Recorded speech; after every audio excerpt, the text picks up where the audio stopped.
Welcome to the last homework for the semesters. Today we're going to be covering topic 8, which is relative valuation. In front of you, you see the spreadsheet that is available on iLearn, and the structure is as follows. At the top, we're going to be looking at the multiples at which your comparable firms are valued at. So in this case, I have 4 firms: Zara, Uniqlo, Gap, and Esprit, and these are the same firms that I used in the cost of capital week. So if you've already selected firms for the cost of capital week, you can use the same firms for this week as well. So for each firm, I'm going to be looking at the multiple at which their equity value is valued at in comparison to their sales, their net profit, their book value, and what their enterprise value is in relation to their sales and EBITDA. Because this will tell me at kind of what is a reasonable multiple to value each one of these measures for my firm, in which this case is H&M.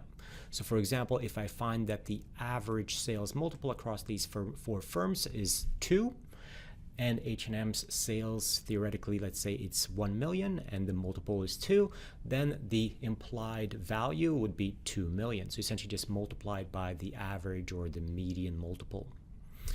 So I've already pre-populated the cells here for you for 3 firms down here. So I'm only going to show you how to do it for Zara in terms of how do you get these multiples.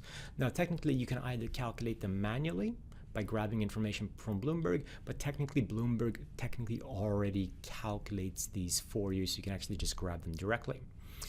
Now, one thing that you will notice is for Esprit, the net profit multiple, or I should say the equity value divided by net profit multiple is blank, and the reason for that is because it's negative. So whenever you see a negative multiple when you apply it to your own firm, you just delete it because you can't use that multiple. So let's go and see how we would actually find these multiples. And we're going to be looking at finding them on Bloomberg. And in this case, we're going to look at Zara. So again, I'm just going to go into Bloomberg, and on Bloomberg, I'm going to go to Zara. So I'm just going to type in Zara.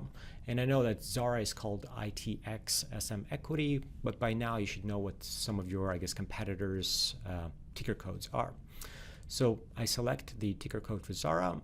And what I'm going to be doing is I'm going to go to the FA function. So I'm going to just click on the financial analysis section, because that is where I can find some of these multiples. So under financial analysis right now, we're on key statistics, adjusted highlights. But if you go a bit to the right in the tabs, you can see that there is a section called multiples. Now in the multiple section, you'll effectively see what Zara is valued at in terms of its multiples. Essentially, what are the multiples for Zara for price to earnings, which is the same as equity value divided by net profit in our case, price to book, which is in our case equity value divided by book value. We have price to sales, and then if you scroll down, you'll also see equity value divided by sales and equity value divided by EBITDA. And these are the multiples we're going to be using. Primarily, we're going to be using forward multiples in a sense that we're going to be looking at the estimates for the future. And the reason for that is because values that we see in the market are going to be based on expectations on the future rather than on what happened in the past. So for example, what we can do already is we can just right click on the multiple for PE, which is again equity value divided by net profit. If you right click on 2018, you can just copy it. Then you can go to your Excel and then just paste it in that cell. So again, the equity value divided by net profit is 22.2. Now, the next one I'm going to be looking at is just going to go down. I'm going to be taking the price to book, which is in this case 5.38. Just copy 5.38 and paste it into the cell which has equity value divided by book value. Now, the next one is going to be the sales multiple, and that's P divided by sales here, and that's 2.94. Again, you can either just manually type in 2.94, or you can just right-click copy and then right-click paste in Excel. The final 2 multiples we're going to be looking at is the enterprise value multiples of enterprise value to sales and enterprise value to EBITDA. So these ones you can get a bit further down. So enterprise value to sales is for 2018, the forward estimate is 2.7. You're going to paste it. And for EBITDA, the forward multiple is 12.83. So 12.83. So effectively what this means is that based on the forecasted EBITDA for, I guess, 2018 in this case, Zara is currently valued at 12.8 times their forecasted EBITDA when it comes to their enterprise value.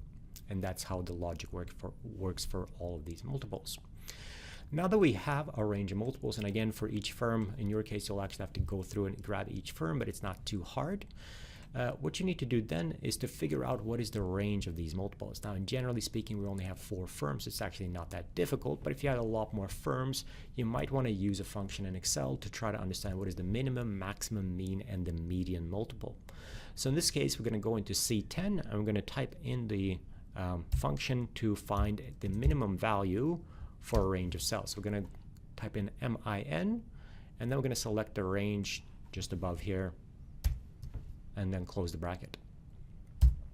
So essentially the minimum value is 0.4, and again, if you go through this, you can actually see that it is 0.4. The maximum function is MAX. Open up the bracket, close the bracket. The mean function is average. And again, just highlight the range that you want to figure out the average of. And then finally, we have the median. And that the idea is that technically sometimes you might want to use the median instead of the mean, because you might have some extreme values. So again, I'm just going to select all 4, close the bracket, and it should be 1.5. Now, effectively what we've done is we've looked up the minimum, maximum, mean, and median multiple for equity value to sales. Now that we have the function here, what we can do is we can copy this entire column and then just paste the formulas for all the remaining cells. And essentially it's the same idea as if you were to highlight this and then just drag it to the right. So essentially now we can see a big overview of all the various multiples and the ranges specifically when it comes to equity value to sales, net profit, book value, and enterprise value to sales and EBITDA. So the question is now, how do we apply it for H&M? So to apply it for H&M, we first need to figure out what is the value for H&M in terms of their sales, their net profit, their book value, their sales, and EBITDA for the next forecasted year. And we can grab these values from our forecasting sheet, which we did in the forecasting week. So for example, for H&M, in this cell, so in cell C15, I want to effectively enter what my sales forecast is for the next year. So I'm going to go equal to, I'm going to go to forecasting, and I'm going to find sales. In my case, it's in cell I31, and that's the sales for the forecasted year. Similarly for net profit, again, I'm going to take an equal sign, and I'm going to go to forecasting, and I'm going to find the net profit for 2017, which is in cell I41. For book value, again, just equal to, go to forecasting, and in this case, we're going to look at total equity, which is the same as book value, which is in cell I46. Then sales, again, grabbing it for the exact same place as last time, so I31. And then finally, EBITDA. And again, we're going to grab it EBITDA from the forecasting week, and we're going to grab it from cell I35. Press enter. The last piece of information that we need is the numbers of shares that we have outstanding. So the number of shares that we have outstanding, we can grab from our, in this case, our data sheet. And if you go down to the balance sheet section, you can see that we have shares outstanding. In this case, it's in cell H151. So now we have all the information to effectively apply a relative valuation to H&M. So what we're going to be doing is effectively trying to use H&M's value for sales and then multiplying it by the minimum, maximum, median, and mean multiple for their comparable firms. So what we're going to be doing is effectively entering a function here, and the function is going to be looking like equal to, open up a bracket, we're going to take H&M's value, so C15 in this case. When you select C15, you should also make sure to lock the row number. You lock the row number by entering the $ before the row number, so C$15. And the reason for that is that it allows us to drag it downwards later on while still maintaining the reference to the row number 15. So again, we're going to take C $1.15 and multiply it by, in this case, C10, because that's the minimum average, the minimum multiple for our comparable firms. We're going to close the bracket, and we're going to divide it by the numbers of shares outstanding. Again, because we want to be able to drag it down and to the right, we're going to lock this cell for now. So again, just lock the cell, and you get the basically the value per share for H&M at 49, in this case Swedish kroners, based on the minimum multiple of their comparable firms. Now, if you've I guess used the dollar signs correctly, you should be able to drag it to the right and also drag it downward without having to do much beyond that. So that's kind of the first step, because now we've calculated the equity value per share for H&M based on comparable firms. The last part is to do the same thing for the enterprise value multiples. Now, I can drag these to the right technically and get the same thing, I guess, populated to the right hand side. But in our case, what we need to consider is that these enterprise value multiples are generally going to be based on, again, we're going to be looking at the sales multiplied by the minimum multiple in this case. And then we're going to be looking at, in this particular case, we're going to be looking at, I guess, dividing it by the numbers of shares outstanding. Now, what's important to remember here is that when we're looking at enterprise value multiples, we're effectively first estimating the enterprise value and then dividing by numbers of shares, which gives us the enterprise value per share. But if we, in this case, what we want to do is actually get to an equity value per share, we need to adjust our calculation slightly in this case. So what we're going to be doing is we're going to be doing the exact same adjustment that we did last week for intrinsic valuation. So if you remember, in the DCF model, we actually estimated the enterprise value and then adjusted it back to the equity value. So what I'm going to be doing is I'm going to be looking, again, I'm just going to exit and show you that on the intrinsic valuation sheet at the very top, you can see that what we did is we estimated first the enterprise value for the DCF, and then we subtracted the total debt and then added cash and cash equivalents to get to the equity value. So similarly, what we can do is we can just adjust our enterprise value by subtracting, and again, I'm just going to grab the numbers from the intrinsic valuation sheet because they're already there.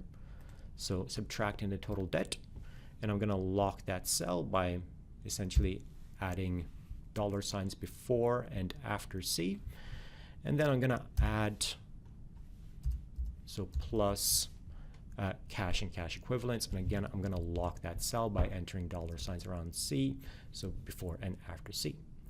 So now if I click enter, what we would have in this case is that we would have the share price for H&M estimated here. So because again, what we did is we first calculated the enterprise value based on comparable firms, and then we adjusted it back to the equity value, and then we divided that equity value by the numbers of shares outstanding. Once you've done that, you can drag it to the right, you can drag it downwards, and it basically fixes up that for you. And again, now what you have is effectively a relative valuation estimation using a number of different multiples. And then the hard part comes essentially trying to understand, should I use the mean or the median? And then finally, which is probably even more important, which multiple is the most appropriate? So is it the sales multiple, the profit multiple, the book value multiple, or is it, again, the equity value multiple or the enterprise value multiple? But again, these are things that we'll be covering in the lecture. All right, once you're done, just make sure to answer the questions below. And then once you're done with that, just remember to upload it to iLearn before the start of the workshop next week.